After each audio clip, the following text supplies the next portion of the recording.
এশিয়ার গর্ব অপরাজিত দল অবশেষে জয়ের দেখা পেল। একেবারে শুরুতেই ম্যাচের মাত্র 4 মিনিটে দলকে এগিয়ে দিয়েছিলেন দাইচি কামাদা। গোল হতে পারত আরো, 9 মিনিটে আরো একটি গোল পেতে পারত জাপান। তিউনিসিয়ার গোলরক্ষকের দৃঢ়তায় সেটি আর হয়নি। এরপর ম্যাচের 31তম মিনিটে আরো একটি গোল আদায় করে নেয় জাপানের আয়াসে উয়েদা। প্রতি আক্রমণে উয়েদা বল পাঠিয়ে দিয়েছিলেন একেবারে মাঝ মাঠ থেকে, তাতে আবারও তিউনিসিয়ার রক্ষণ দুর্বলতা কাজে লাগিয়ে 2 গোলে এগিয়ে যায় জাপান। বিরতির পর ম্যাচের 69তম মিনিটে তৃতীয় গোলটি পেয়ে যায় জাপান। গোল করেছেন জুনিয়া ইতো।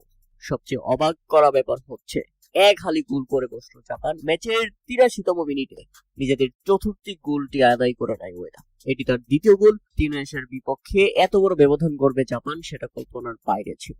তাতে জাপানের কাছে 4-0 গোলের ব্যবধানে হেরে, এর আগের ম্যাচে সুইডেনের কাছে 5-1 গোলের ব্যবধানে হেরে রীতিমতো বাদ পড়ে গেল গ্রুপ পর্বে তিউনিসিয়া। অপরদিকে জাপান যেন এক পা দিয়ে রাখলো নকআউট পর্বে।